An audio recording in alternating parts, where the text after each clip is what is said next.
আমার ইউটিউব চ্যানেলে প্রত্যেককে স্বাগতম। আজকে আমাদের আলোচ্য বিষয় হচ্ছে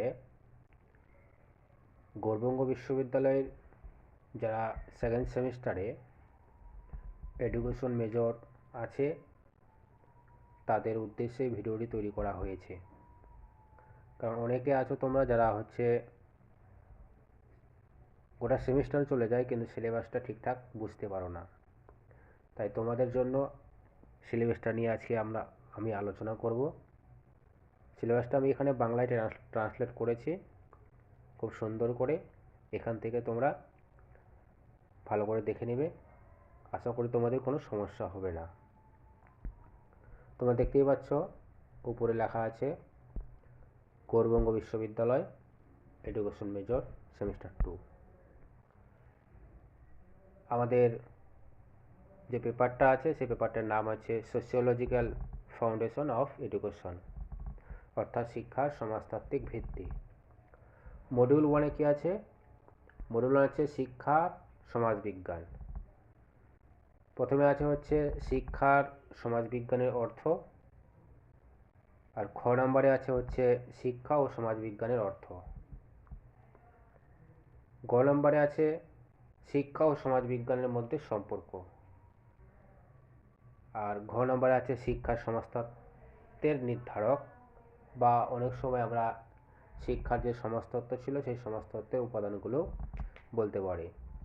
এখান থেকে আমরা গ আর ঘ এই দুটি যে প্রশ্ন আছে দুটি প্রশ্নের মধ্যে থেকে আমরা কমন পেয়ে যাব। তোমরা এখানে ভালো করে পড়ে নেবে। এবার চলে আসা মডিউল 2। মডিউল 2-তে কী আছে? যে সামাজিক পরিবর্তন এবং সামাজিকীকরণ। প্রথমে আছে সামাজিক পরিবর্তনের অর্থ, তারপরে আছে সামাজিক পরিবর্তনে প্রভাব বিস্তারকারী উপাদান, রাজনীতি, শিক্ষা এবং প্রযুক্তি। এই তিনটি বিষয় সম্পর্কে আলোচনা করতে বলেছে। এই তিনটি উপাদান সামাজিক পরিবর্তনে কীভাবে প্রভাব বিস্তার করে সেটা লিখতে বলেছে বা আলোচনা করতে হবে। তারপরে আছে সামাজিক সচলতা, যেটা ইংরেজিতে বলা হয় সোশ্যাল মোবিলিটি, এবং স্তরবিন্যাসের ধারণা এবং রূপ। ঠিক আছে, এইগুলো বিষয়ে পড়তে হবে। তারপরে মডিউল 3-তে আছে সামাজিক গোষ্ঠী এবং সংস্কৃতি। প্রথমে আছে গোষ্ঠীর ধরন, তারপরে আছে প্রাথমিক গোষ্ঠী এবং গৌণ গোষ্ঠী, তারপরে আছে সামাজিক মিথস্ক্রিয়া এবং এর শিক্ষাগত প্রভাব। এই বিষয়গুলো আছে। গ নম্বরে আছে সামাজিকীকরণের ধারণা, উপাদান এবং শিক্ষাগত তাৎপর্য। ঠিক আছে, তোমাদের সুবিধার জন্য আমি সিলেবাসটা বাংলায় ট্রান্সলেট করেছি, তোমরা এখান থেকে দেখবে। তারপরে মডিউল 4-এ আছে শিক্ষা এবং সংস্কৃতি। প্রথমে এটা আছে সংস্কৃতির ধারণা এবং তার উপাদান। তারপরে বলেছে সংস্কৃতির সংরক্ষণ এবং সঞ্চালনে শিক্ষার কী ভূমিকা আছে। তারপরে আছে সাংস্কৃতিক মধ্যগামিতা এবং সাংস্কৃতিক পরিবর্তন। এই কয়েকটা বিষয় মডিউল 4-এ আছে।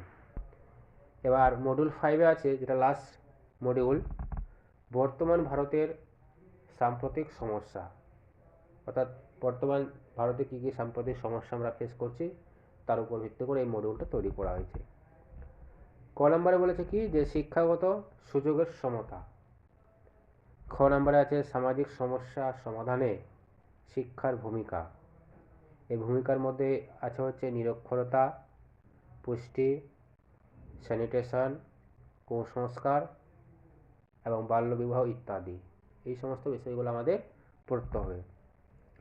তারপরে আছে গ নম্বরে এই সামাজিক সমস্যা সমাধানের জন্য সরকারি কী কী নীতিমালা ছিল বা সরকার কী কী নীতি বা পদক্ষেপ গ্রহণ করেছিল সেই সমস্ত বিষয়গুলো আলোচনা করতে বলেছে।